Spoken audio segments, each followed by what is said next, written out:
Homilador ayollardagi buyrak kasalliklari, ya'ni pielonefrit. Oddiy ayolga qaraganda homilador ayolda pielonefrit uchrashligi o'rtacha 10-15% ga oshadi. Pielonefrit bu juda yoqimsiz kasalliklardan bittasi. Juda katta muammolarga, vikidish bo'lishiga, ham bolani, ham onani hayotiga xavf soladigan kasalliklardan bittasi o'z vaqtida e'tibor berilmasa. Xo'p, nima sababdan kuzatiladi?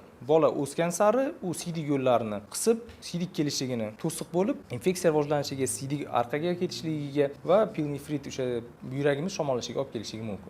Nima qilishlik kerak? Va qanaqa simptomlari bor? Simptomlari ko'pincha tana harorati ko'tarishligi, buyrakdagi og'riq holatliklari, tez-tez peshobga borishligi, peshobda og'riq holatliklari, peshobning hidi o'zgarishligi bo'lishligi mumkin. Ko'ngil aynish, qusish holatliklari kuzatiladi. Bu bo'lmasligi uchun nima qilish kerak? Iloji bo'lsa, homiladorlikdan oldin to'liq kasalliklarni o'rganib chiqishlik. Agarda sizda bundan oldin buyrak bilan muammolar bo'lgan bo'lsa, o'shalarni hal qilishlik, davolashlik, buyrakda toshlar, mikrolitlar bo'lsa, bu muammoni hal qilishligimiz kerak bo'ladi. Siydik yo'llardagi kasalliklarni davolashlik kerak bo'ladi. Hattoki stomatologga borib, kariyesiz bo'lsa, uni ham davolashlik kerak. Oddiy ORVdan ham pielonefrit rivojlanishligi mumkin. Mana shu oddiy maslahatlarni e'tiborga olib qo'yamiz, kasalliklarni oldini olamiz. Pielonefrit bo'lsa, mana shunaqa bel og'rig'i, ko'ngil aynishligi, temperatura ko'tarishi sezdingizmi? Tezda urologga borib, analiz tahlillarni topshirib, ultratovush tekshiruvdan o'tishligimiz kerak bo'ladi. Shunda muammoni tezda hal qilsa bo'ladi. Agar muammo rivojlanib ketsa, afsuski bu juda katta muammolarga olib kelishi mumkin. Urolog borishdan qo'rqmayli ayollar. Urolog ayollarni ham davolaydi.